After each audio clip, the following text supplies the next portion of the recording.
বৃহস্পতিবারের sports scope আমরা নিবেদন করলাম কিংবা উৎসর্গ করলাম রোহিত শর্মার উদ্দেশ্যে। যে রোহিত শর্মা মাত্র গতকাল একটি বিবৃতি দিয়ে টেস্ট ক্রিকেট থেকে তার অবসর গ্রহণের কথা সিদ্ধান্ত করেছেন। রোহিত শর্মা দীর্ঘদিন ধরে ভারতীয় টেস্ট দলের অধিনায়ক। বিরাট কোহলি মাঝখানে ভারতীয় দলের অধিনায়ক ছিলেন। তিনি ইংল্যান্ড থেকে তার সন্তান প্রসবের সময় চলে আসার পর রোহিত শর্মা ভারতীয় দলের নেতৃত্বের দায়িত্ব নেন এবং তারপর থেকে রোহিত শর্মা অবিসংবাদিত নেতা হয়েছিলেন এই ভারতীয় দল।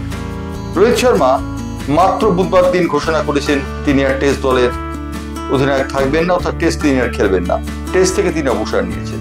প্রশ্ন উঠে গেছে, অপারেশন সিঁদুর নিয়ে সমস্ত দেশ যখন উত্তাল, ঠিক সেই মুহূর্তে রোহিত শর্মা বেছে নিলেন কেন অবসর গ্রহণের জন্য। মিডিয়া অ্যাটেনশন তিনি পেলেন না এবং আনস্ক্রুপুলাস ভাবে শেষ হলো রোহিত শর্মার টেস্ট জীবন। এই বিষয়টিকে কেন্দ্র করে রীতিমতো আলোড়ন তৈরি হয়েছে। অনেকে বলছেন রোহিত শর্মা এমনই এক খেলোয়াড় আনঅ্যাসিউমিং যে তিনি আনঅ্যাসিউমিং ভাবে তার টেস্ট ক্যারিয়ার শেষ করলেন। রোহিত শর্মার টেস্ট ক্যারিয়ার শেষ করার পর যে বিষয়টির দিকে গুরুত্ব দেওয়া হচ্ছে তা হচ্ছে রোহিত শর্মার পরবর্তী অধিনায়ক কে। বিরাট কোহলির বয়স হয়ে গেছে এবং বিরাট কোহলি যে কোনো দিনই টেস্ট থেকে অবসর নেবেন, তাই বিরাট কোহলির কথা যে ভাবা হবে না অধিনায়ক হিসেবে তা বলে দেওয়ার অপেক্ষা রাখে না। ইংল্যান্ডের বিরুদ্ধে 5টি টেস্ট এবং বেশ কিছু ওয়ানডে খেলার অভিজ্ঞতা রয়েছে ভারতীয় দলের সামনের দিনে। সেই 5টি টেস্টে ভারতীয় দলকে নেতৃত্ব কে দেবে? রোহিত শর্মা থাকলে রোহিত শর্মা নেতৃত্ব দিতেন। তার বদলে দুজন খেলোয়াড়ের নাম ভাবা হচ্ছে, একজন শুভমন গিল, অন্যজন শ্রেয়াস আয়ার। ক্রিকেট বুদ্ধিতে শ্রেয়াস আয়ার যে অনেক বেশি শুভমন গিলের থেকে পরিণত সেটা বলে দেবার অপেক্ষা রাখে না। তবে শুভমন গিল অটোমেটিক চয়েস হতে পারেন, কারণ তার সামনে অনেক দিন খেলা পড়ে রয়েছে এবং দলে অনেক তরুণ খেলোয়াড় থাকবেন।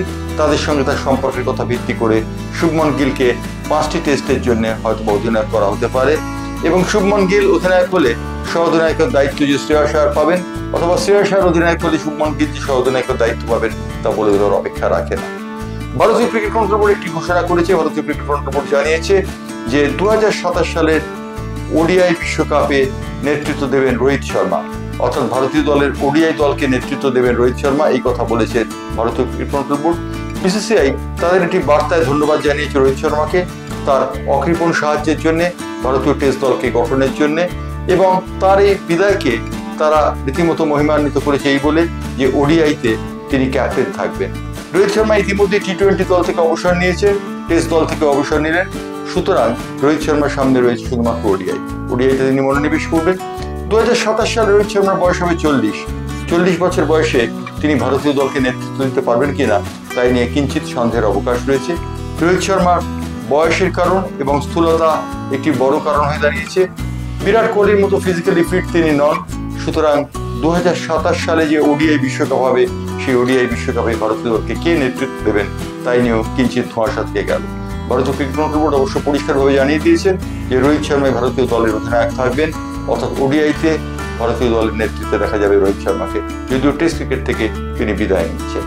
স্পোর্টস স্কোপ আজকে এই পর্যন্ত। আজকে স্পোর্টস স্কোপ আমরা উৎসর্গ করলাম রোহিত শর্মাকে, যিনি ভারতীয় টেস্ট দলের হয়ে দীর্ঘদিন ধরে খেলে ভারতকে একটি সম্মানজনক জায়গায় পৌঁছে দিয়েছেন। সেই জায়গা থেকে রোহিত শর্মা অবসর নিলেন। রোহিত শর্মা স্ত্রী ঋতিকা শাস্ত্রার চোখে জল দেখা গেছে এই ঘটনার পর। সামান্য একটি বিবৃতি, 4 লাইনের একটি বিবৃতি দিয়ে রোহিত শর্মা টেস্ট দল থেকে তার অবসরের কথা জানিয়েছে। রোহিত শর্মা এমনই একজন খেলোয়াড় যিনি প্রচারের আলোয় থাকতে ভালোবাসেন না, তাই হয়তো রোহিত শর্মা এইভাবে বেছে নেন এই ঘটনাটিকে। স্পোর্টস স্কোপ আজকে তাই উৎসর্গ করলো আজকের দিনটি রোহিত শর্মা।